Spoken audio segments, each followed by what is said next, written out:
Jadi kalau ada yang bilang di usia 20-an tuh yang penting cari kenyamanan hidup dulu, kalau bisa jangan. Karena di usia 30-an, percayalah sama Prita Gozi yang udah mengalaminya dan banyak orang lain, rata-rata orang di umur 30-an itu beban hidupnya akan naik. Saat dia udah mulai bisa punya rumah nih Bilal, titik kesalahannya adalah, wah ini rumah yang udah gue idam-idamin, gue udah frugal living banget, jadi sekarang gue mau ngisi rumah gue gila-gilaan. Salah. Jangan melakukan itu. Si anak ini itu nanti akan menghasilkan kayak trauma generasi. Dia akan nurunin lagi ke anaknya. Kalau dia nggak berhenti di situ, karena yang dia pahami adalah inilah cara mendidik anak. Logikanya mirip-mirip sama orang yang UMR tapi tanggungannya ada beberapa dan dia nggak bisa saving. Jadi penghasilan si suami ini yang memang buat hidup aja, tapi penghasilan si istri inilah yang memang buat save, buat dana darurat, buat ini, buat itu segala macam. Terlepas kamu mau ngontrak, kamu mau punya sendiri, terserah deh. Tapi kalau kamu mau ngontrak, kamu harus punya uang buat ngontrak sampai usia berapa. Jadi nggak berdasarkan, oh ya gaji gue segini gue ngontrak beginilah. Dan kalau emang udah ada gaji segini, kita tuh juga tahu bahwa kita tuh mampunya ngontraknya di kontrakan yang harganya berapa. Halo semuanya, kembali lagi di podcast Suara Berkelas. Hari ini aku kedatangan tamu spesial, ada Mbak Prita Gozi. Halo. Akhirnya ke Suara Berkelas. Yes. Prita Gozi adalah dosen dari FEB UI, Fakultas Ekonomi dan Bisnis. Dan juga CEO dari Zap Finance dan Principal dari Zap Finance. Yes. Terima kasih Mbak, welcome to the show. Thank you udah ngundang. Aku penasaran karena aku sering nonton atau lihat konten-kontennya.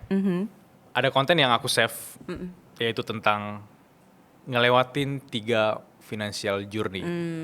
20-an, 30-an, 40-an.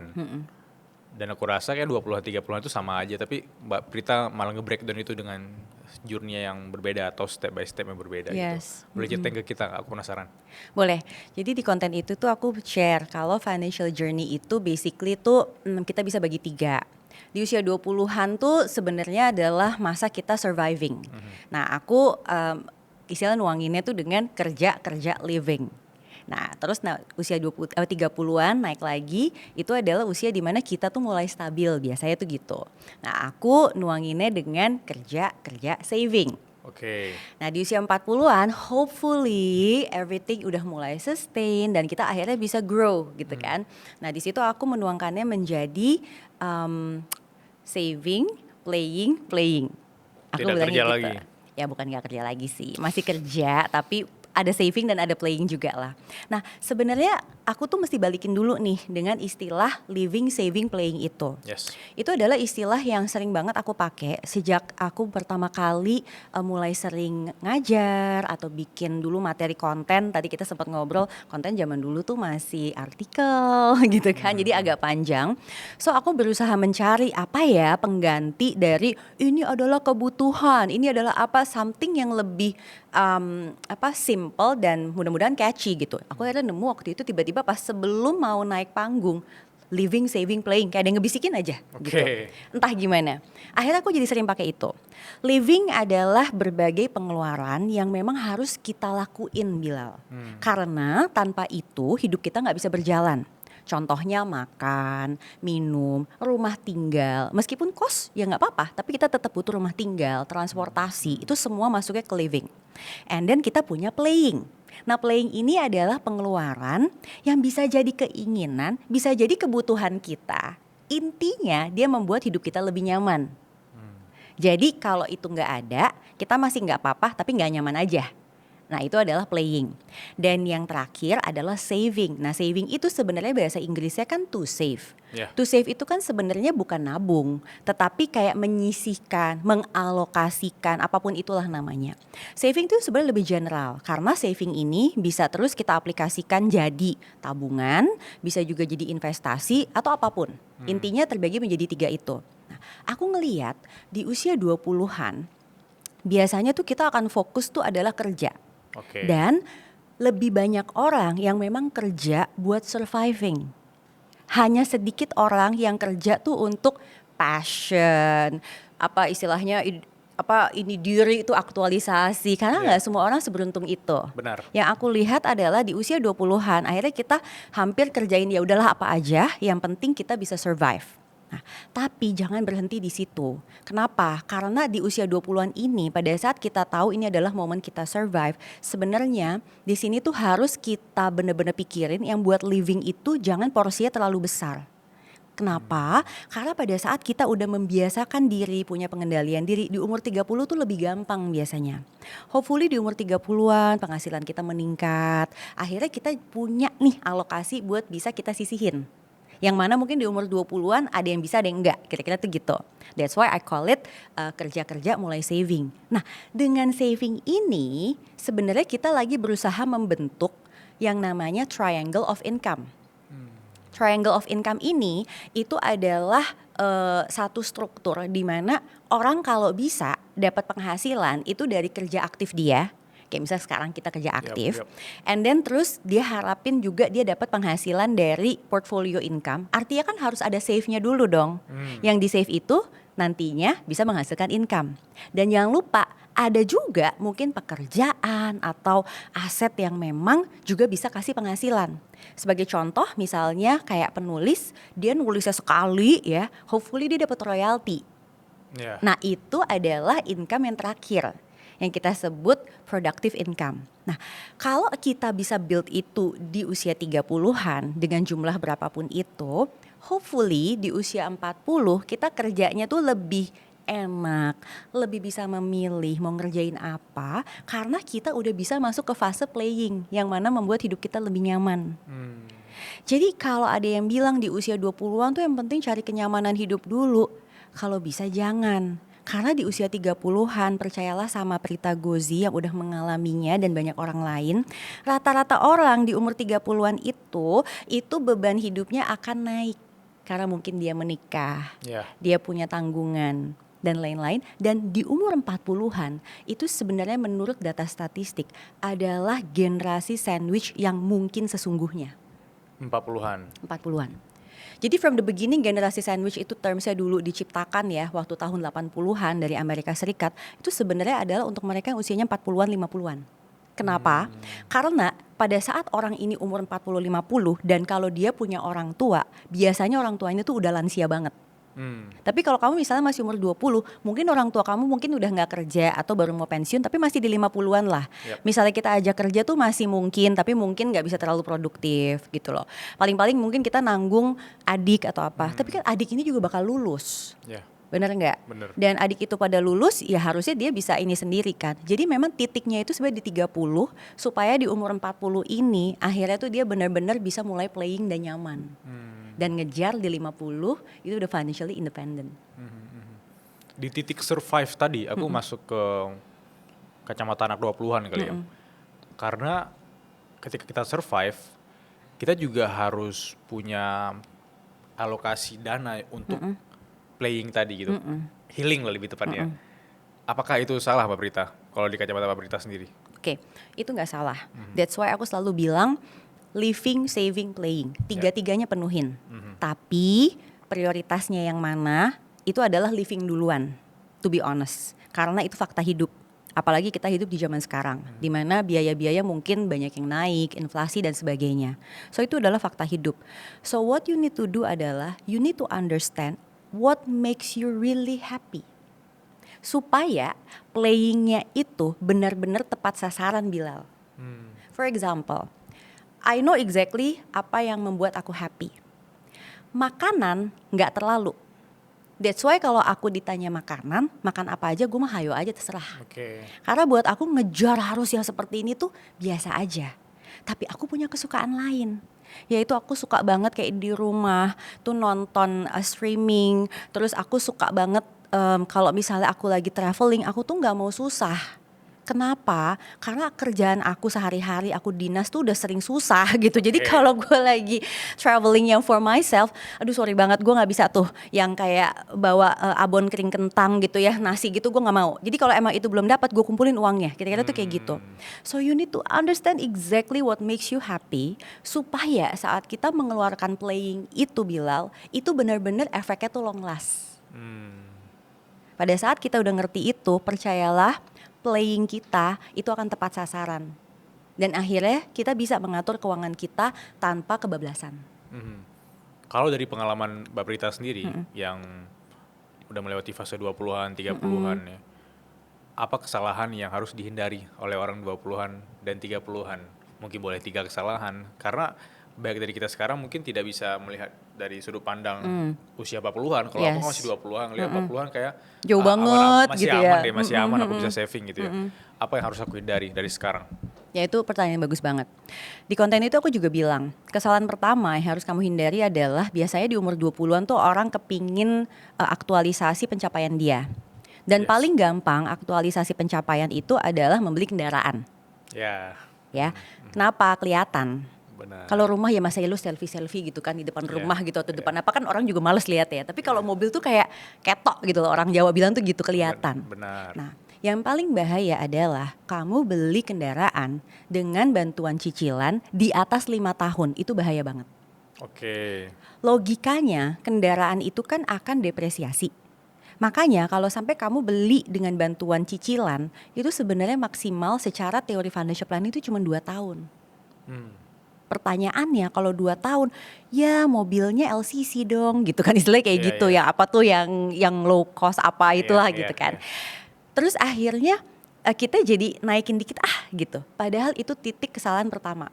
Karena once cicilan kita agak naik di area aset yang depresiatif seperti itu, maka kemampuan saving kita nurun. Benar. Ya dong. Yap. Ya kan? Dan kamu udah kebiasaan ada di situ gitu loh titiknya. Itu biasanya kesalahan yang pertama. Nextnya adalah saat dia udah mulai bisa punya rumah nih Bilal. Saat dia udah mulai punya rumah, titik kesalahannya adalah, wah ini rumah yang udah gue idam-idamin, gue udah frugal living banget, jadi sekarang gue mau ngisi rumah gue gila-gilaan. Salah. Jangan melakukan itu. Sabar. Lihat aja, masuk dulu ke rumahnya. Understand your own lifestyle, kebutuhan kita. Karena sering banget ini kayak ibu-ibu baru melahirkan anak, segala perintilan dibeliin gitu ya, nggak taunya nggak kepake. Yeah. Tanya deh sama ibu-ibu baru ngelahirin anak pertamanya, udah beli sendok ini apa segala macam, buntutnya nggak dipakai, buntut akhirnya dia dapetin tuh yang enak buat dia sama bayinya. Itu sama dengan rumah Bilal, karena everyday we live in that house, kita understand exactly sebenarnya lifestyle kita tuh apa sih. Apa kita orang yang lebih sering di depan sofa, atau kita orang yang memang butuh ada ruang tamu, ruang ini, atau itu semua malah bisa mix apa gimana. Itu akhirnya kita understand apa yang memang kita butuhin. Nah, kalau itu bisa kita redam, biasanya kredit renovasi kita tuh nggak ada. Karena godaan kita adalah misal kita beli rumah yang memang dari developer, kita pengen renov nih sesuai dong impian kita. Nah itu letak kesalahan yang kedua. Nah yang terakhir letak kesalahannya adalah menganggap again pensiun terlalu lama. Oke, menganggap pensiun terlalu lama. Yes, karena kan logikanya gini ya, gila gue baru umur 20-an ngapain gue mikirin pensiun. Itu exactly apa yang di otak aku juga dulu. Aku relate juga. Ya kan? Yeah, Kayak emang gue udah setua itu gitu kan. Yeah. Gampangnya kayak gitu. Ini bukan ngomongin setua itu, tapi ini ngomongin habit. Kenapa? Karena saat kita tidak memaksakan diri kita untuk mencoba menyisihkan untuk our own retirement life, it would be too late saat kita udah sadar. Dan pada saat udah late, kita jadi terpaksa bikin savingnya tuh harus agak lebih besar. Jadi kita tiba-tiba kayak, kok tiba-tiba gue kayak frugal apa segala macam. Padahal kalau kita punya kebiasaan itu bisa lebih bagus. Nah itu sebenarnya yang dulu aku tuh nggak ngerti ya. Waktu dulu ibu mertua aku tuh pernah nasihatin aku pada saat aku pertama kali fresh grade, kamu kurang ya kalau cuma 10% buat retirement. So gue kayak, hah?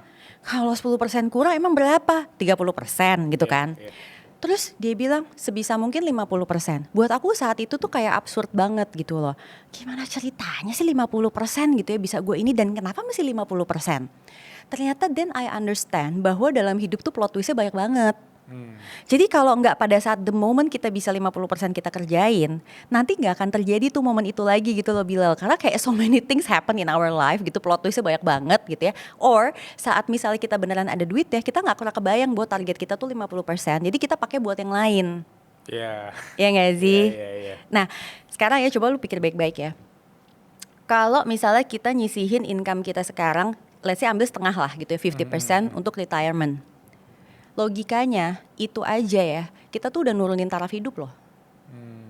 Kan taraf hidup kita 100%, Ya. terus udah lu turunin gitu loh. Istilahnya kalau kita bilang tua juga belum tentu susah, ya understand gitu. Tapi kalau sampai plot twistnya ternyata jadi susah, kan kita kan ngerepotin orang, istilahnya gitu. So kenapa enggak? Ya udah kita sisihin. Kalau ternyata nanti, oh ini ternyata bisa kita pakai nih, misalnya buat dana pendidikan anak lah atau apa ini itu, kan jadi bagus banget gitu loh. Benar. Tapi mindsetnya tuh harus ke situ. Perkara udah bisa dikerjain apa enggak, itu adalah hal yang berbeda gitu. Ya, aku setuju. Coba bayangkan, kamu yang masih menonton ini punya tempat kerja yang keren, kantor yang super nyaman, yang bikin kamu kerjanya lebih produktif. Yap, gak semua orang punya kantornya sendiri, tapi sekarang kamu bisa sewa kantor keren di V-Office. Harganya mulai dari 150 ribuan per bulan. Gak percaya? Bisa cek langsung V-Office. Tadi pas ngomongin tentang ketika punya rumah baru, pengen ngisi sebanyak mungkin, itu persis banget sama cerita temanku yang kayak dia orangnya suka olahraga gitu, dan ketika punya rumah baru, tenang Bil, gue akan ada gym di rumah gitu. Oh gitu terus? 3 bulan berjalan, karena aku juga member salah satu gym, terus kayak di rumah bosan deh Bil. Akhirnya ke gym juga? Akhirnya ambil member juga di gym di luar gitu loh. Itu relate sih, maksudnya kadang kita merasa kita punya kemampuan, tapi kita belum belajar atau memahami lingkungan kita, atau kita punya feel seperti apa di rumah baru mungkin. Jadi ingin terlihat sukses juga ada tuh di situ tuh. Pastilah. Kayak dengan beli barang, beli mobil dan segala macam. Kalau Mbak Prita sendiri yang mungkin sudah lama di industri keuangan seperti ini, bisa mencium nggak sih aroma orang yang memang ingin terlihat sukses ya, atau beneran sukses atau beneran kaya tapi tidak ingin terlihat gitu, atau pernah mengalami hal itu gitu? Oh ya sering dong. Gimana? Aku penasaran sih. Sering banget, karena gini, kita tuh sebenarnya manusia itu ya, aku juga mempelajari baru-baru beberapa tahun terakhir sih sejak pandemi, itu kita tuh ternyata kebagi jadi beberapa tipe kepribadian. Oke, yang pertama tuh namanya money avoiders. Buat dia tuh kayak ada uang nggak ada uang sama aja lah. Terus katanya uang akan datang dengan sendirinya saat kita perlu. Kepercayaannya tuh gitu, gitu ya. Makanya biasanya kalau diajak ngumpulin duit buat dana pendidikan anak, jawabannya selalu tiap anak udah ada rezekinya. Nah, yang kedua adalah tipe yang namanya money vigilance. Ini biasanya terlalu berhati-hati nih. Nah, orang yang terlalu berhati-hati ini biasanya masa lalunya itu suka ada hal-hal yang gak enak kejadian sama dirinya dia. Entah itu pernah ketipu, ngelihat orang tuanya bisnisnya bangkrut. Jadi dia tuh lebih kayak hati-hati banget pada saat mengeluarkan uang. Nah, pada saat dia hati-hati banget mengeluarkan uang, bisa jadi sebenarnya dia tuh udah kemampuannya di atas, tapi dia jadi kayak kelihatan kok agak pelit ya. Orang lain mungkin menilai gitu, buat dia enggak. Buat dia adalah saya pokoknya mau ngejaga apa yang udah saya dapetin dengan susah payah. Itu yang kedua tuh, namanya money vigilance. Yang ketiga, money status. Nah kalau ini yang seperti tadi tuh, yang emang dia pengen semua orang ngelihat, gue levelnya udah ada di sini loh gitu. Bahkan kadang-kadang mencari validasi dari lingkungan based on apa yang orang ngomong tentang dia. Gimana tuh? Misal, gila si Bilal keren banget ya sekarang, podcastnya berkelas banget, gila datengin artis-artis gitu kan. Tapi aslinya lu gimana juga buat lu tuh kayak wah ini nih yang gue cari gitu. Tapi aslinya lu lagi gimana, apa misalnya lu lagi kesusahan nyicil duit apa segala macam, orang gak ada yang tahu gitu loh. Pokoknya orang lihatnya Bilal sukses dah gitu. Dari luar. Dan lu happy with that gitu loh. Dan lu enjoy diseru-seruin kayak gitu. Itu adalah orang-orang yang tadi lo bilang tuh, dia sebenarnya nggak mampu segitu tapi dia pengen kelihatan kaya. Ya, nah, ada yang paling terakhir nih namanya money focus. Kalau orang yang money focus ini, pokoknya dia motivasinya adalah kalau gue pengen dapetin itu, gue pasti bisa. Jadi pokoknya apapun itu gue pasti bisa. Tanpa dia ngelihat kemampuan dirinya dia dalam hal misalnya dia sebenarnya udah capek, udah burn out, udah ini buat itu, tapi wah dia kejar banget. Pokoknya money focus. Biasanya orang-orang kayak gitu juga suka banget sama cicilan. Oh gitu? Karena buat dia cicilan itu katanya semangat hidup. Dalam konteks? Dalam konteks ya dia kerjanya rajin. Oke. Katanya kalau gak ada cicilan kayak apa nih yang dikejar katanya gitu. Oke. Ya buat lu mungkin enggak, tapi kalau orang lain ada yang banyak yang kayak gitu. Oke. Jadi katanya kalau gak ada cicilan tuh kayak kerja gak semangat nih, apa nih yang dikejar nih kalau gak ada deadline gitu loh, kira-kira tuh kayak gitu. Aku juga pernah dengar yang nomor 4 tadi itu dari temanku sendiri, yang dimana dia bilang kayak, lu Bil ada utang gak? Gak ada gitu. lu harus ada utang. Kalau lu gak ada utang, itu gak ada yang nge-push lu untuk working harder atau smarter gitu loh. Terus lu mikir satu sisi, oke ya juga. Tapi ya satu sisi lain, emang karena gak ada pressure-nya gitu loh. Makanya dia mungkin pakai mindset itu gitu. Bisa jadi dia masuk yang money focus. Oke. Itu sebab memang orang itu akan terbelah jadi 4 itu dan akhirnya ends up dengan yang kita lihat nih, oh nih orang tuh sebenarnya bisa ya, dia sebenarnya well off banget tapi nggak kelihatan. Ada juga yang well off dan kelihatan. Ada yang juga misalnya sebenarnya nggak well off tapi kelihatannya seperti well off gitu kan. Nah itu sebenarnya hasil dari gimana kita dibesarkan, lingkungan kita seperti apa gitu. Terus gimana kita kebiasaan mengambil keputusan finansial. Jadi kalau aku bilang sebenarnya itu bukan perkara satu salah satu benar, enggak. Tapi once kita misalnya milih gaya hidup atau cara hidup seperti itu pasti ada plus minusnya. Iya. Orang yang misalnya milih gue pengen kelihatan nih kalau gue ini, ya plusnya mungkin dia dihargai orang, dia dapet tuh, maksudnya kayak orang tuh ngelihat dia tuh hormat apa segala macam, ini itu Mungkin bisa respect, bangun relasi dari sana. exactly, atau networking atau apa Iya. ini itu kan mungkin aja, tapi bahayanya mungkin itu nggak sustainable gitu loh. Jadi bisa jadi sekarang bagus, nanti tiba-tiba jatuh, jadi hidupnya tuh roller coaster banget gitu loh. Itu kan plus minus ya. Mungkin buat dia I'm okay with this, tapi mungkin untuk orang lain enggak. Jadi kalau aku bilang kuncinya tuh kita mesti understand ourselves untuk kita tahu yang seperti apa sih cara mengelola uang atau cara mengendalikan diri atau cara menjalani hidup yang memang bisa membuat kita sejahtera gitu loh. Aku ingin masuk ke dunia Mbak Prita ya. Relasi Mbak Prita dengan uang, transisinya dari 20-an, 30-an, 40-an sekarang seperti apa? Karena kadang aku sendiri karena agak sedikit emosional dengan uang, kadang tiba-tiba aku udah mengelola sebaik mungkin, ada hal tak terduga. Kayak misalnya ada teman datang dari luar negeri terus ke sini ke Jakarta, terus aku harus bantuin mereka tuh kayak wah ternyata keluar dari budget aku. Itu ada sisi emosional kayak tapi Mbak Prita sendiri gimana sekarang hubungannya sama uang? Jadi ini menurut aku juga ada kaitannya dengan generasi. Aku tuh bisa dibilang dulu tuh gue pikir gue milenial awal ya, karena dibilang katanya milenial paling awal tuh 80-an. Terus tiba-tiba sekarang dibilang 80 berapa baru milenial. Jadi gue generasi X, gue rada bingung sih gue generasi mana nih. Kayak gue agak-agak lost di tengah-tengah. Yeah. Intinya kita adalah generasi yang pernah merasakan krisis moneter, itu kuncinya. Nah, itu menurut aku tuh pembeda banget loh Bilal dengan mungkin mereka yang nggak pernah tahu krismon tuh seperti apa. Nah, untuk aku at least ya dan suami aku yang ngerasain itu, dan pada saat itu suami aku tuh lagi sekolah di luar negeri. Itu berat banget dia bilang. Itu beratnya luar biasa. I don't think that orang punya kapasitas untuk bisa melakukan seperti itu. Nggak semua orang bisa begitu. Orang ngelihatnya mewah, keren gitu sekolah di luar negeri. Yang mereka nggak lihat adalah dia tuh benar-benar nggak ada rumah di sana. Jadi saling numpang aja gitu loh. Tinggal di rumah ruang tamu, nggak ada heaternya. Jadi tidur tuh pakai kayak di gunung gitu loh, pakai ini segala macam. Nah, hal-hal seperti itu. Terus kayak aku juga ngalamin, tapi aku di Jakarta kan. Itu membuat kita tuh lebih aware aja. Jadi pada saat akhirnya kita punya uang, kita tuh nggak take it lightly. Karena kita tahu ada masa-masanya itu nggak dapet gitu loh. Tapi gue juga bersyukur jadi orang bukan yang pelit-pelit amat. Jadi kayak seimbang gitu loh, kayak understand that ini juga tetap harus dikeluarin, bukannya disimpan terus, tetapi harus ada yang bisa disimpan. Itu yang shapes me up di usia 20-an. Dan gue mesti cerita, aku sama suami aku tuh nikah muda. Karena kita dulu sekolah. Jadi di usia 24 tahun aku udah punya anak pertama. Dan itu momennya saat aku pekerjaan pertama yang berbayar di Jakarta. Jadi aku kerja kantoran di tech company, aku punya anak. Oke.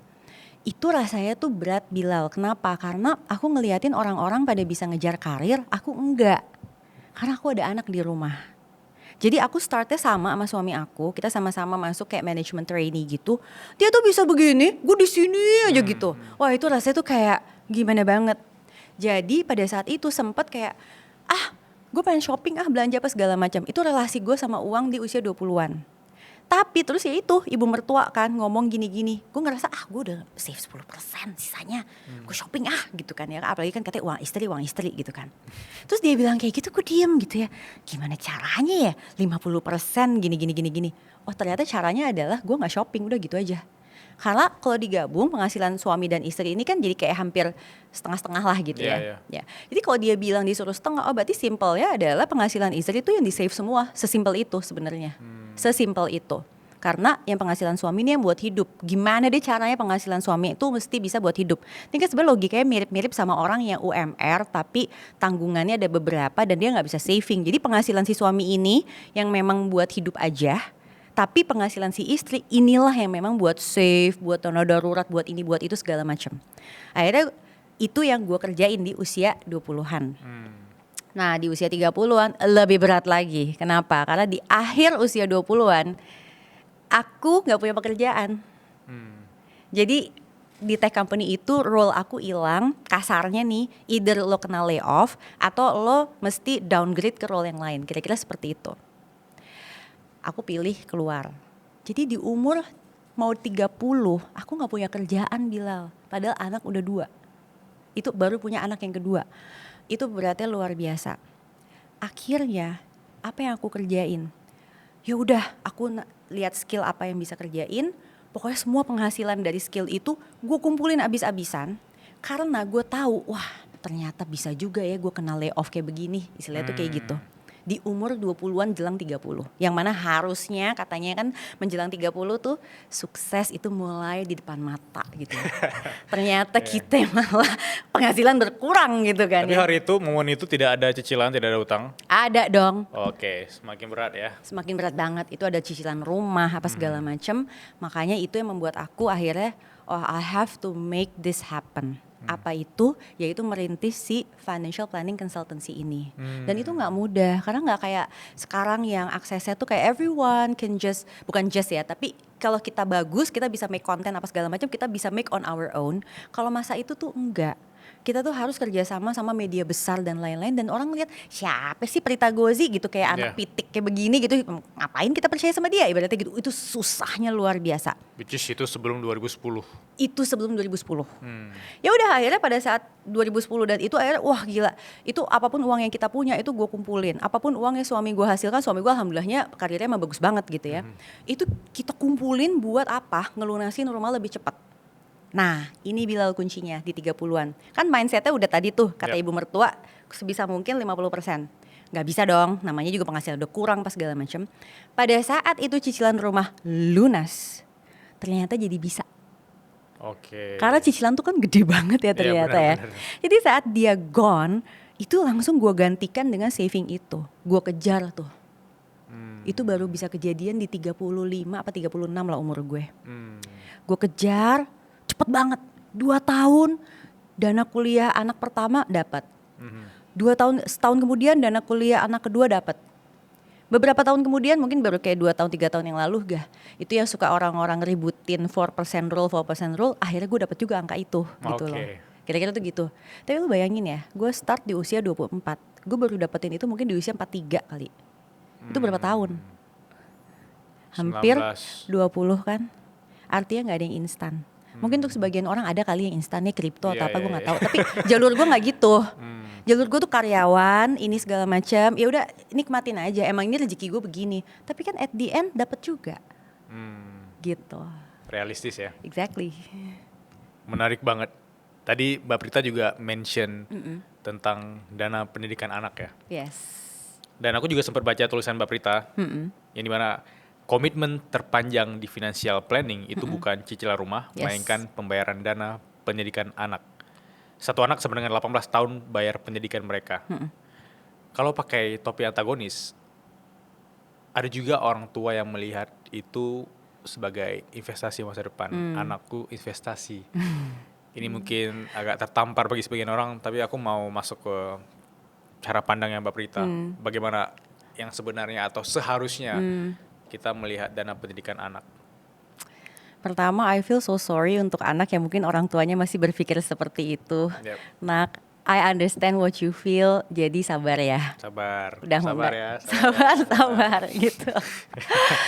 Alhamdulillah aku dan suami aku sama sekali tidak berpikiran seperti itu. Pertama, kita tuh percaya bahwa kita tuh menikah tuh sadar. Aku dan suami aku menikah secara sadar. Kita punya anak juga sadar. ya bikinnya juga sadar kan, Ya. gitu. Artinya pada saat kita sadar, ya kita ngerti bahwa anak itu adalah amanah dan tanggung jawab orang tua. Aku sedikit religius, sedikit belok, Yap. emang begitu juga ajaran di agama aku. Gitu kan, sebagai muslim tuh seperti itu. Nggak ada tuh yang bilang bahwa anak tuh berutang atas apapun yang orang tuanya udah keluarin, tuh nggak ada. Ya. Tapi aku memang bertanggung jawab mendidik anak juga baik secara segala ilmu termasuk agama. Hopefully kalau dia juga jadi anak yang soleh dan soleha, kan orang tuanya juga yang kebagian. Benar. Kan sebenarnya kayak gitu aja gitu loh. Tapi bukan dengan cara aku nunjuk ke anak, lihat ya apa yang bunda sama ayah udah kerjain nih. Nih tagihan dari kamu dulu nih, kamu lagian sih dulu lahirnya sesar pakai sungsang segala gitu kan. Mestinya kalau kamu udah ini ke segala macam kamu lahir normal aja lebih murah, apalagi gini-gini. Kamu sih lagian kurang pinter nggak dapat beasiswa. Itu ada istilahnya loh. Namanya financial enmeshment. Financial embarrassment. Enmeshment. Itu adalah sikap hidup orang tua di mana dia itu menekan anak dari sisi finansial, dalam artian kamu itu ngutang sama saya karena saya udah ngerjain segini banyak untuk kamu. Dan itu bahaya banget. Karena penelitian di Amerika Serikat juga menunjukkan bahwa 80%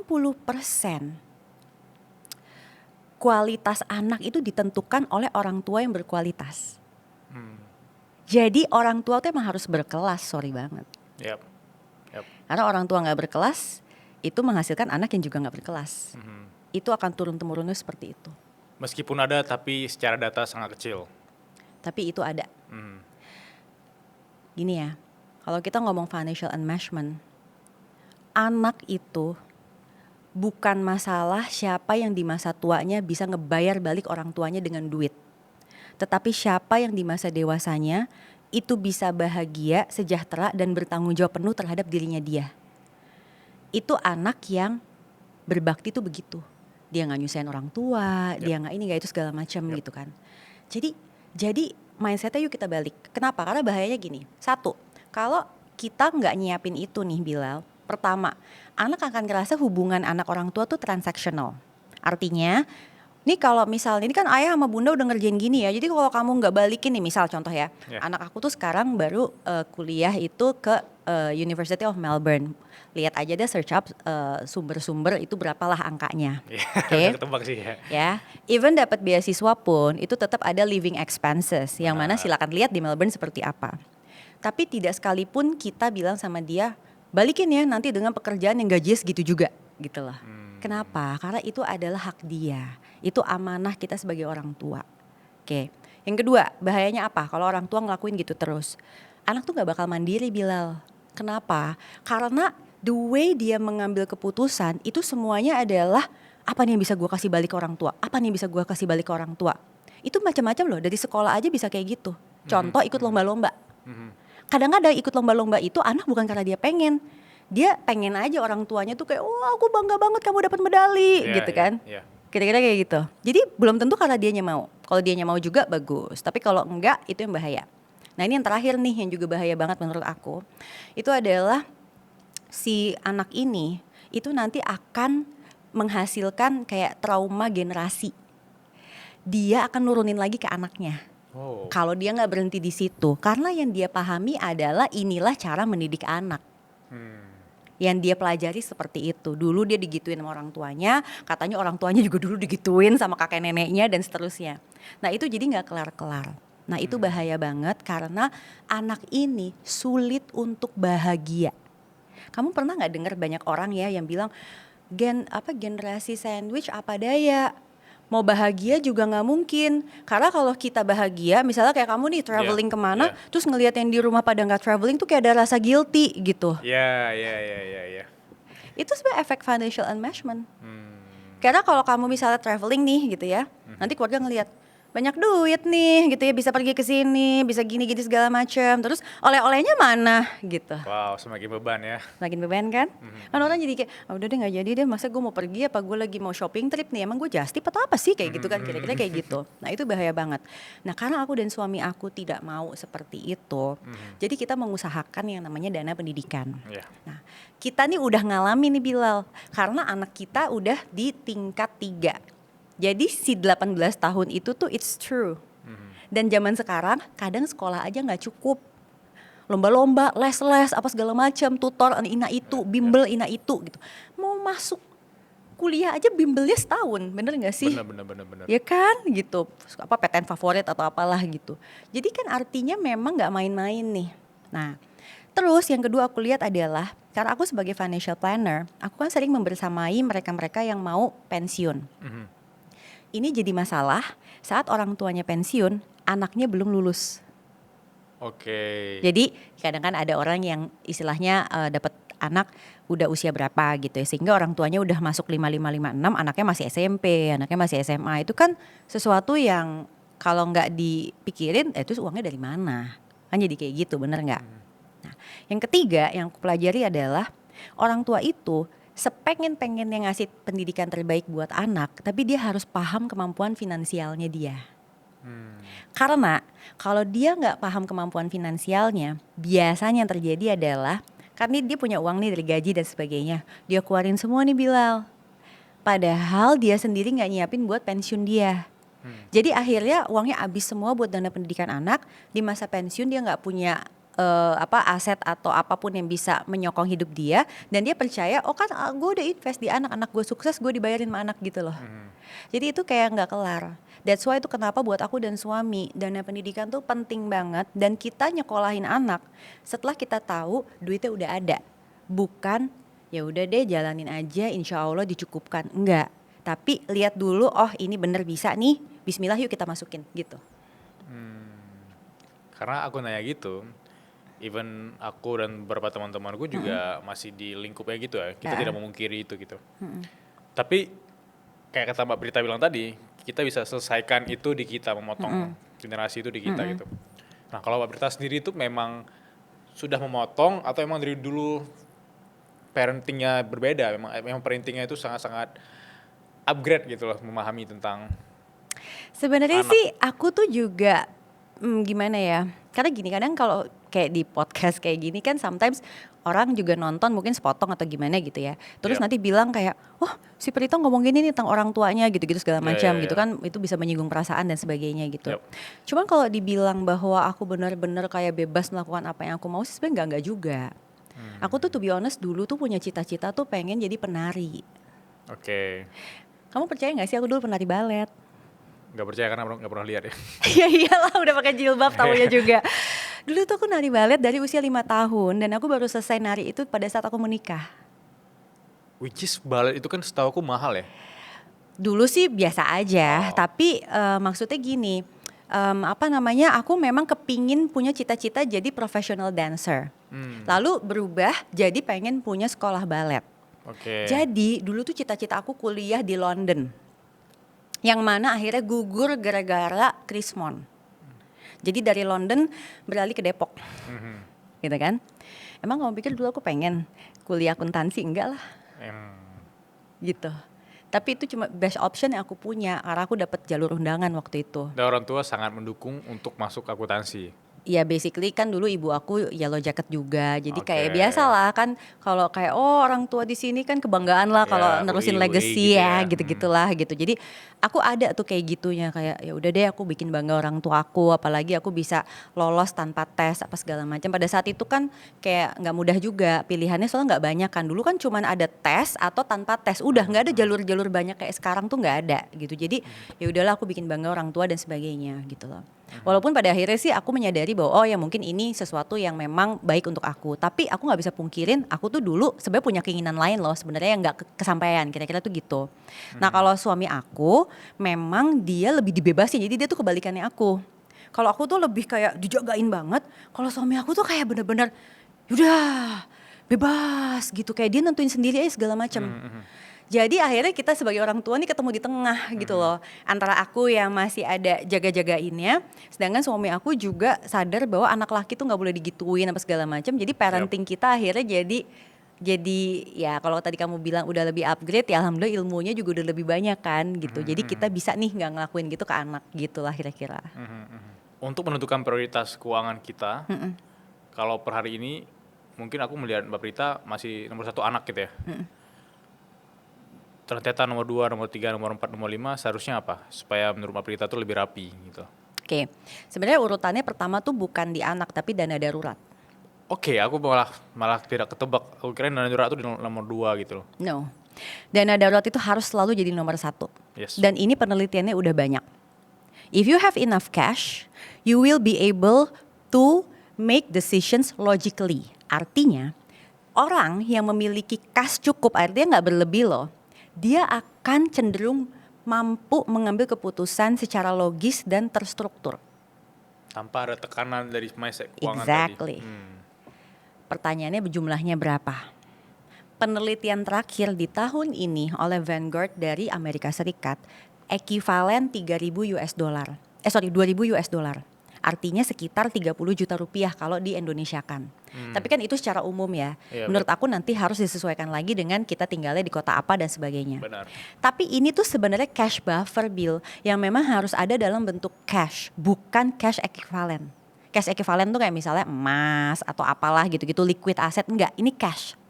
Whenever you have that, percaya sama aku, itu berdasarkan penelitian dibilang bahwa pertama kamu bisa mengambil keputusan lebih terstruktur, kedua kamu mengurangi bengong-bengong mikirin duit itu 2 jam dalam seminggu. Oke. Ternyata kita tuh sering bengong mikirin duit loh. Kayak Iya, misalnya kita iya, kayak apa ya, mendingan ini ngapain ya gitu. Itu ternyata bisa bisa dikurangin sampai 2 jam seminggu. Artinya lo Oke. bisa lebih produktif atau lo mau ngapain kek, nonton kek, whatever di tempat lain gitu loh. Menarik ya. Ya kan? Artinya ini mesti dikejar.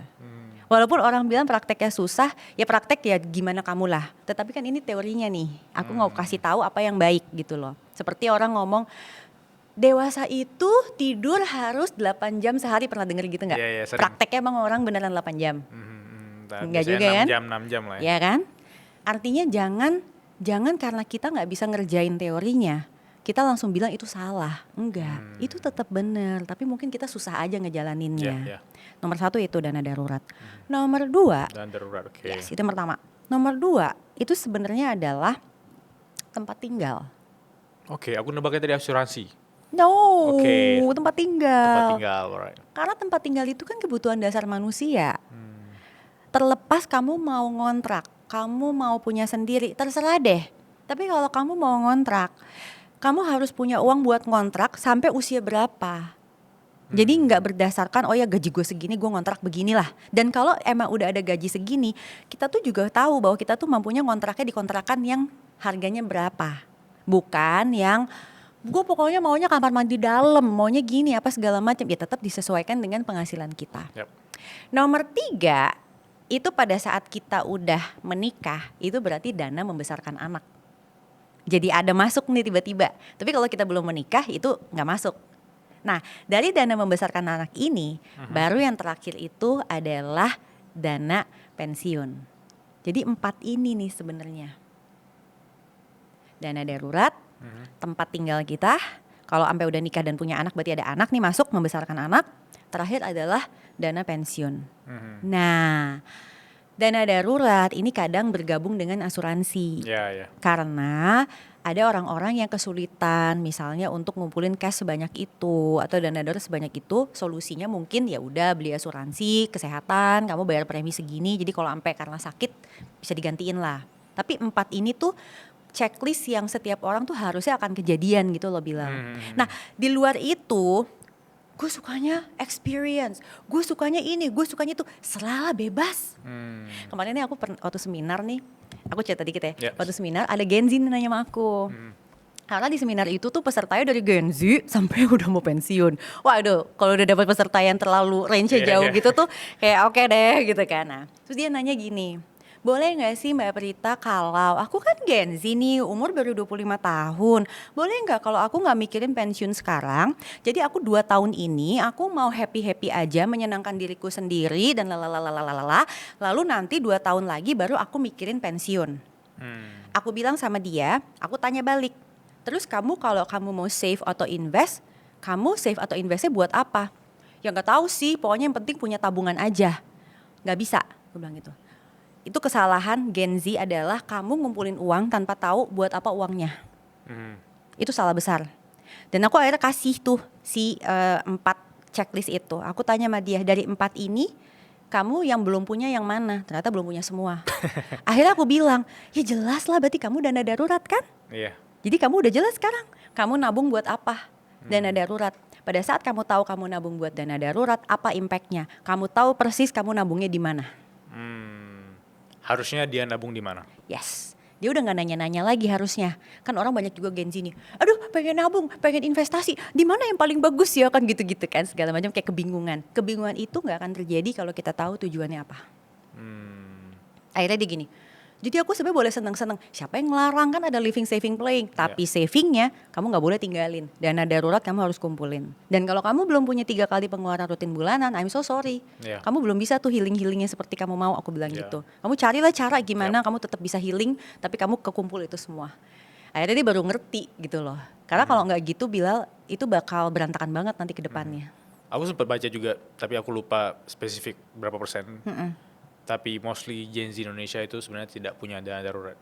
Mungkin sih. Dan menurut Mbak Prita, kayak tadi kan mungkin 3 kali pengeluaran per bulan gitu ya. Tapi secara pendapatan juga belum tentu bisa nge-cover, apalagi kayak tadi mungkin ada yang sandwich generation juga, kayak harus bantu orang tua, tutup sana, tutup sini gitu. Kalau Mbak Prita masuk ke dunia mereka, harus ngapain? Oke. Aku sebenarnya punya solusinya, tapi orang banyak yang nggak suka. Gak apa-apa, silakan, gak apa-apa. Solusinya jual barang. Dan gak mau lu jualan ya? Contoh ya, aku lihat nih kakakmu sendiri nih. Misal kamu bilang, Mbak Prita aku nggak punya dana darurat nih sekarang gitu. Aku lihat kamu, aku scanning, jam tangan jual. Kenapa kamu pakai jam tangan? Buat lihat waktu Mbak Prita, emang nggak bisa lihat dari handphone? Aku yakin kamu bisa. Tapi kamu mau nggak ngelakuin itu? Belum tentu. Tapi kalau kamu nanya sama aku, gimana caranya gue gini? Lu lihat aja di badan lu sendiri lah, apa yang bisa lo jual, apa yang bisa lo kecilin, misalnya handphone. Lu pakai yang kayak apa? Handphone itu kan intisarinya apa sih? Biasanya kita chat gitu-gitu. Yang lainnya itu kan tambahan-tambahan ya. Dan sekarang kan kita udah beruntung banget punya opsi itu beragam gitu loh. Dari yang HP mungkin 2 juta sampai 20-an juta ada semua, Bilal. Bener nggak? Bener. Ya kalau emang kita butuh dana darurat, kenapa lu punya handphone 20-an juta? Itu dana darurat lu. Sesimpel itu. Sesimpel itu ya, benar. Ada juga data yang aku kumpulin nih, katanya banyak Gen Z itu menunda pernikahan karena ingin fokus karir dan khawatir soal keuangan. Paham. Mbak Birta juga sering tulis tentang ini. Paham. Ada pendapat atau ilmu baru yang ingin kita pelajarin nggak? Soalnya aku tadi ketika ada 4 step tadi, itu di nomor 3 ketika dana pendidikan anak, ada juga orang memilih untuk tidak punya anak. Paham. Gimana menurut Mbak Birta? Oke, kita nggak bisa pungkiri bahwa di Indonesia memang biaya pendidikan itu adalah satu aspek yang cukup challenging, if not berat, challenging for so many people. Oke? However, aku kan juga dosen ya. Aku melihat bahwa sekarang sebenarnya the options to get education itu banyak. Oke? Nah, pertanyaannya adalah kita sebagai orang tua nyiapin bekal buat anak kita sejauh mana? Makanya orang tua banyak yang ragu-ragu akhirnya punya anak karena nggak yakin bisa melakukan itu. Aku kemarin sempat share nih, ada 6. Kamu bisa dibilang siap finansial di level 1 untuk punya anak kalau pertama kamu udah punya dana darurat dulu. Karena itu penting, nggak bisa. Itu kalau itu nggak ada tuh agak bahaya memang. Jadi tolong ya buat semua calon-calon suami yang pada mau bikin anak gitu ya, ngotot minta ke istrinya, atau yang anaknya udah 2 tapi laki semua ngotot pengen cewek gitu misalnya ya. Kamu lihat dulu dana darurat kamu udah cukup atau belum sebelum kamu minta istri kamu buat ya udah sama-sama istilahnya untuk punya keturunan. Yang kedua adalah kamu punya penghasilan yang stabil. Karena tanpa penghasilan yang stabil gimana mau punya dana darurat, kan logikanya gitu. Benar. Oke.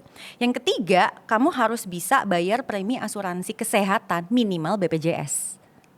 Minimal itu aja, nggak apa-apa, tapi itu harus ada. Karena BPJS juga cover melahirkan kan. Terus udah gitu kamu sudah bisa punya budgeting dan kamu mau untuk menabung untuk urusan anak kamu. Karena kadang ada orang tua juga yang nggak mau banget gitu kan, orang tua juga berhak bahagia katanya gitu. Jadi nggak semuanya tentang anak, paham. Tapi once kamu berani punya anak itu amanah. Kamu harus mau tuh nabung buat itu. Yang kelima, kamu harus bisa punya gaya hidup sederhana. Emang mau nggak mau begitu sih. Jadi sederhana itu artinya kalau kemampuan kita di sini, kita hidupnya tuh di sini. Bukan berarti kita juga jadi kayak frugal banget, belum tentu sih, tapi lebih sederhana aja. Dan yang terakhir, kamu bisa korbanin gaya hidup demi prioritas keluarga. Ini yang biasa orang tua berat. Itu yang berat, benar. Itu yang berat. Nah, 6 ini kalau jadi checklist kita, I think banyak sebenarnya Gen Z yang sudah siap punya anak gitu.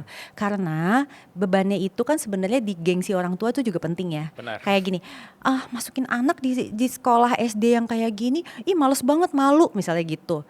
Padahal ya itu kemampuan kita gitu. Ya orang tua itu kan juga pinter. Kamu pinter, orang-orang Gen Z banyak yang udah sekolah. Ya ajarin aja anaknya sendiri juga di rumah, lengkapi. Misalnya nggak bisa sekolah berbahasa Inggris, ya orang tuanya aja ajak ngomong bahasa Inggris. Kayak gitu-gitu loh, sesimpel itu. Walaupun dipangkas kecil-kecil tapi Ya. dalam konteks mungkin long term 5 tahun itu ada hal yang lebih positif kalau mau di saving ke dana darurat dan lain-lain Betul, ya. betul. Emang gak kerasa sih. Sebelum kita masuk Q&A, aku ada pertanyaan simple ke Mbak Prita ya. Dari Mbak Prita sendiri, kira-kira ada nggak pengalaman menarik dari klien ya tentang hutang, tentang apapun problem yang mungkin bisa di-share ke kita dan Mbak Prita itu ada solusi yang menarik gitu. Aku tuh sebenarnya encounter ada 2 nih, ya, 2 yang pernah aku temui dan akhirnya kita handle langsung. Jadi sebenarnya kan to be honest aku udah nggak banyak handle klien personal gitu ya, karena aku kesulitan gitu. Tapi masih ada 2 yang pernah aku handle langsung. Yang pertama nih kaitannya dengan utang. Jadi penghasilannya UMR, istrinya juga bekerja, pinjaman online-nya 12 platform. 12 platform. Wadaw. Pertanyaan pertama aku, kalau orang punya utang yang lilitannya sampai seperti ini adalah, ceritain ke saya, dari yang tadinya kamu nggak punya utang, akhirnya kamu jadi begini, ceritain dari awal. Itu harus diceritain. Karena di titik itulah seorang financial consultant akan paham ini masalahnya kenapa. Karena ada orang yang memang pinjol itu karena dirinya dia, ada yang karena keluarga, ada yang karena sakit, macam-macam lah. Jadi pada saat dia cerita, kita akan tahu sebenarnya ini kira-kira solusinya yang mana. Nah, akhirnya dia udah cerita, akhirnya ketahuan bahwa gaya hidup. Dia sendiri mengakui kegoda pengen upgrade handphone, padahal nggak mampu. Dan pada saat itu ternyata nggak lama pandemi kena cut. Punya penghasilan tapi kan pada saat pandemi banyak yang tunjangan berkurang kan. Karena tunjangan itu melekat pada kedinasan, sedangkan gaji melekat pada orang. Biasanya gaji nggak dipotong Bilal, tapi kayak misal waktu pandemi nggak ada perjalanan dinas, nggak ada apa, kan tunjangannya berkurang jauh. Jadi kalau orang menghadapi seperti itu pakai tunjangan, pantesan bahaya. Pertanyaan kedua, pasangan kamu gimana? Kamu mau keluar dari sini apa enggak? Karena kalau pasangannya juga nggak bareng, nggak akan bisa, percuma. Iya mau, oke. Akhirnya kita bikin ini skema gitu ya. Gimana menyelamatkan cash flow dia. Itu ada metodenya, teknis banget sih. Namanya metode bola salju. Nanti kapan-kapan bisa cerita deh. Tapi kira-kira dengan metode itu dalam 10 bulan itu platform udah berkurang, sisanya tinggal 2. Tinggal 2. Dan akhirnya pelan-pelan katanya sih bulan kemarin baru lunas. Setelah berapa tahun? 1,5. Tapi itu memang harus ada effort luar biasa. Artinya apa? Masih ada secercah harapan. Indonesia cerah lah gitu kalau memang dari kita memang mau untuk melakukan itu. Nah on the other hand, yang satu lagi case yang pernah aku tangani adalah ini malah high net worth individual. Wow. Ya mungkin orang gak akan nyangka, masa iya sih orang kalau udah kayak gitu bakal kesulitan. Ternyata kejadiannya adalah pasangannya yang berpenghasilan itu kena stroke. Pasangan yang berpenghasilan which is suaminya. Yes, kena stroke di usia muda. Oke. Padahal asetnya di mana-mana. Di luar negeri, di Indonesia, apa segala macam ini itu. Mungkin orang lihatnya kayak, masa udah punya aset sebanyak itu ini? Karena rupanya pengeluarannya tiap bulan itu sekitar 300 sampai 500 juta. Terus emang kamu pikir it's very easy untuk ya udah Mbak gitu tinggal turunin aja ini kamu, nggak bisa. Karena gaya hidup yang orang udah ada di porsi itu emang either kamu turun dan kamu keluar dari pergaulan Atau ya kamu jual-jual barang, sesimpel itu. Keluar dari pergaulan ya berarti memang ada bukan subscription, bukan atau berlangganan apapun, tapi memang ada hal yang bikin dia terikat sama satu komunitas gitu ya, dan mereka harus ada pengeluaran yang sama di tingkat itu Ya kali iya ya. dong, kayak misal kamu ikut komunitas motor apa gitu kan pasti ada pengeluaran. Kamu Iya, ada iya. komunitas ini, kamu pasti ada pengeluaran segitu. Itu kayak udah ada bare minimum yang harus kita punya lah, kira-kira gitu. Nah, kenapa sih bisa sampai pengeluaran sebesar itu? Biasanya pengusaha. Nah, pengusaha itu kan kadang suka bikin perjanjian bisnis atau apa Iya, yang pasangannya nggak tahu. Iya, iya. Nah, itu masalah dia juga di situ. Tiba-tiba suaminya stroke juga nggak bisa ngapa-ngapain, tiba-tiba datang nih gitu kan. Maksudnya orang-orang bilang nih suaminya kemarin ada utang gini begini, kan bingung nih istrinya Iya, gitu kan, iya. segala macam gitu. Ya udah akhirnya aku cuman bisa bantu. Kalau itu aku jujur nggak bisa nyelesain. Kenapa? Karena tidak ada kemauan dari mungkin bukan tidak kemauan tapi sulit kali ya gitu ya. Jadi aku akhirnya cuman bisa bantu bikinin kalau masih bisa dikerjain kayak gini. Ya. Tapi aku nggak bisa paksa orang ngerjain itu gitu loh. Gitu. Jadi menarik ya. Yang malahan kita pikir udah nggak punya harapan malah bisa selesai. Malah yang kita pikir harusnya kamu udah wah financial freedom lah malah jadi begitu gitu loh. Iya, iya. Karena emang orang lupa bahwa pemasukan gede, kalau pengeluaran lebih gede bakal boncos. Exactly. Ya. Teman-teman berkelas, sebelum kita lanjut podcast ini, aku cuma mau bilang info spesial khusus untuk kamu. Mulai hari ini, kamu sudah bisa join membership resmi Suara Berkelas. Kamu bisa dapetin eksklusif summarize dari episode-episode favorit aku di Suara Berkelas. Dan setiap bulannya bakal ada akses eksklusif buat kamu ngelihat behind the scene podcast Suara Berkelas, seperti obrolan aku dengan narasumber off the record, dan hal menarik lainnya yang bakal aku share khusus untuk membership ini. Jadi, kalau kamu merasa podcast Suara Berkelas mengubah cara pandang kamu melihat dunia, feel free untuk join membership Suara Berkelas atau klik link di deskripsi. Sampai jumpa dan jadilah bagian dari perjuangan dan perkembangan Suara Berkelas. Mbak Prita, 3 pertanyaan dari teman-teman Suara Berkelas. Pertanyaan pertama dari HDR 236. Mbak Prita, jujur saya sering ngerasa gagal sebagai anak karena belum bisa membantu keuangan orang tua saya. Gimana cara simpelnya untuk bisa berdamai dengan perasaan ini ya, sambil tetap bermimpi untuk masa depan saya sendiri? Oke, pertama kamu tidak gagal. Oke, kamu bisa dibilang gagal kalau kamu melakukan hal-hal yang bertentangan dengan agama. Kalau itu buat aku seperti itu. Ya, So as long as kamu nggak seperti itu dan kamu tetap berusaha, kamu mesti percaya bahwa ya memang porsi kamu saat ini seperti itu. Dan orang tua kamu kalau dia adalah orang tua yang baik, dia akan bisa menerima itu.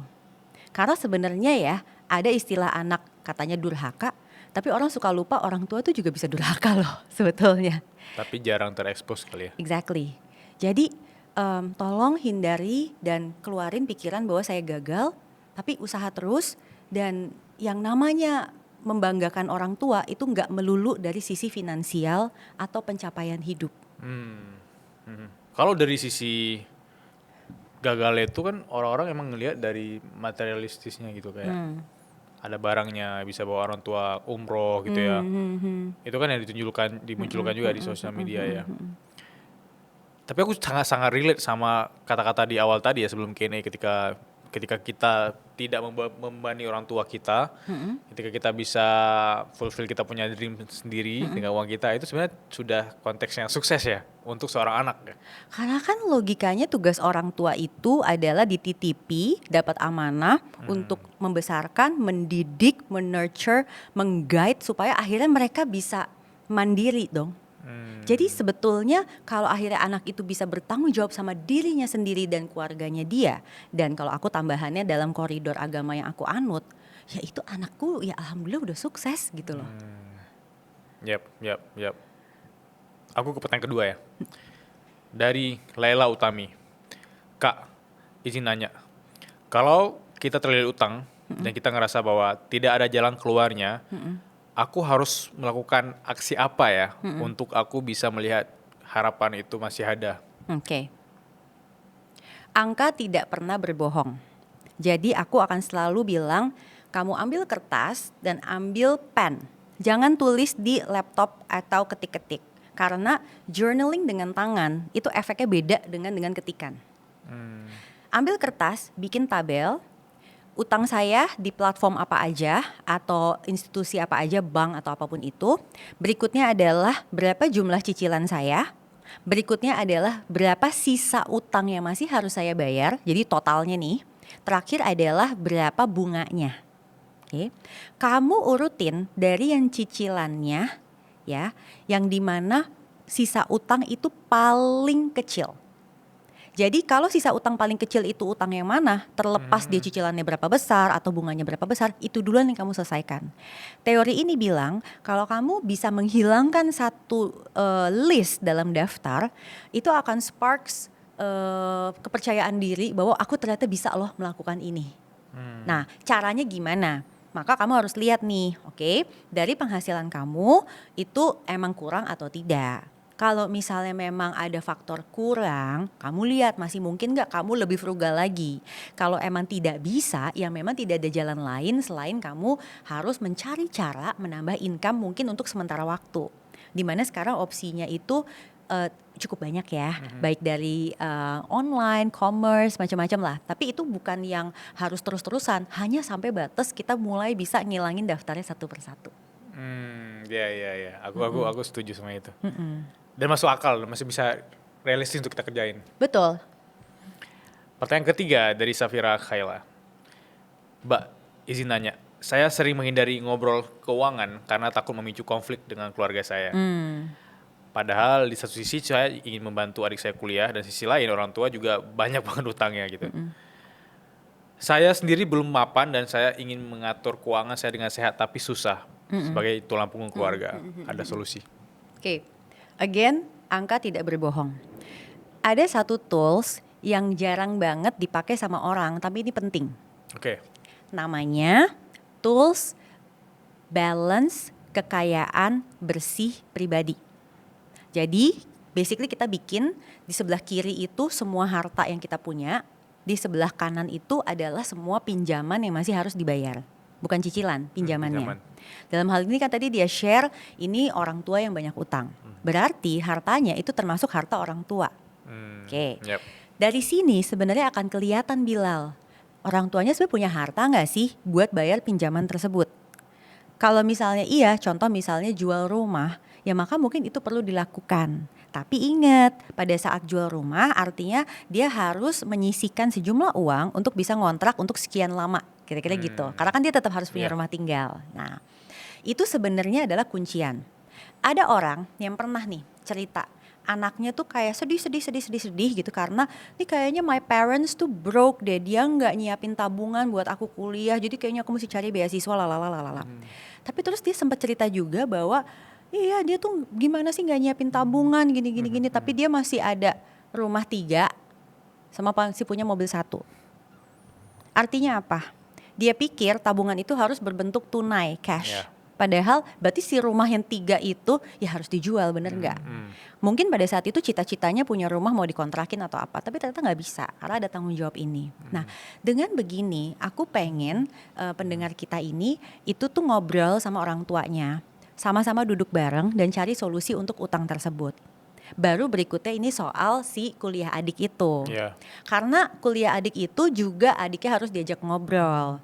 Kakak mampunya segini. Kalau kakak mampunya segini, opsi kuliahnya tuh di sini. Ya adiknya juga memang perlu untuk memahami kakaknya kemampuannya gimana. Tapi kadang-kadang yang kejadian adalah si kakaknya kan diteror gitu kan, dibilang kamu tuh ya dulu semua uangnya bapak ibu tuh buat nguliahin kamu gitu. Giliran kamu sukses kamu nggak mau lagi bantu adik-adik apa segala macam. Balik lagi tuh financial enmeshment, ya dong. Ya, sekarang tinggal pilihan di si kakak. Si kakak ini mau ngikutin semua yang diomong itu atau dia berani untuk ngomong. Nah ini kan titik pilihan nih Bilal. Kalau kakaknya bilang kayak tadi dia bilang aku gak berani berkonflik, berarti itu pilihan hidupnya dia. Artinya kamu mesti sadar penuh bahwa this life itu akan menggeluti kamu for the next berapa years gitu loh ke depan. Dan itu pilihan sadar kamu loh, karena kamu tidak mau berkonflik.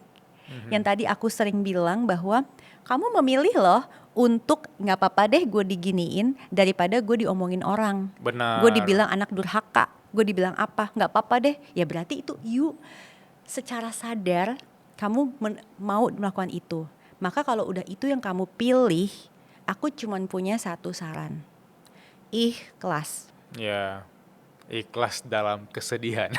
Mau gimana lagi, you choose that. Dan kalau kamu bilang, aku gak punya pilihan. Manusia itu selalu punya pilihan. Tapi pilihan seperti apa yang berani kita ambil dan sanggup mungkin kita ambil kan.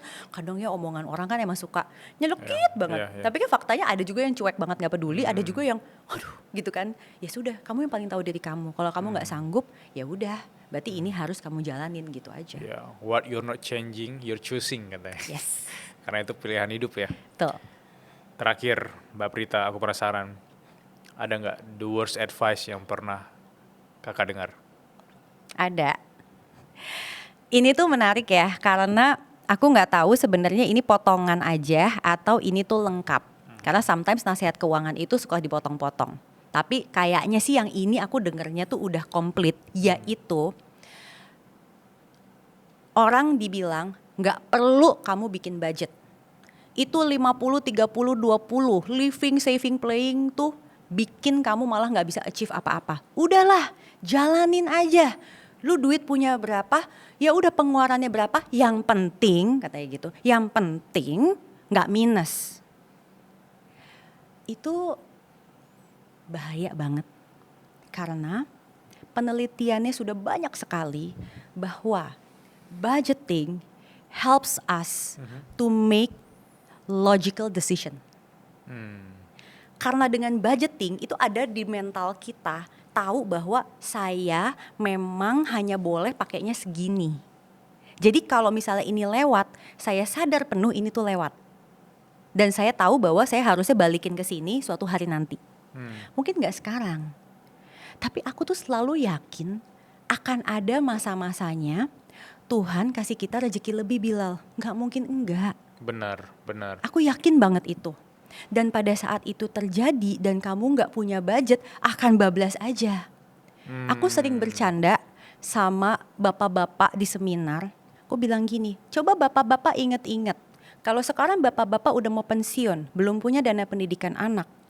Terus bapak-bapak bilang, udahlah ntar insya Allah dicukupkan. Gak boleh begitu. Jangan-jangan dulu rezekinya udah turun. Tapi terus bapak-bapak pergi ke dealer mobil jadi DP deh tuh. Bukan malah jadi dana pendidikan anak. Pilih DP mobil instead of dana pendidikan anak. Coba jujur sama aku, STNK udah ganti berapa kali, baru pada ketawa. There goes your dana pendidikan anak, aku bilang gitu. Dan itu alasannya karena gak punya budget.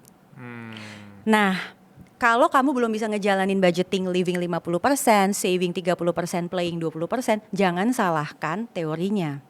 Tapi kita adjust. Oke, saat ini mungkin kita UMR, yang penting kita gak pay later, yang penting kita gak pinjol gitu ya. Tetapi we know bahwa nanti saat kita udah semakin baik kondisinya, itu yang kita kejar.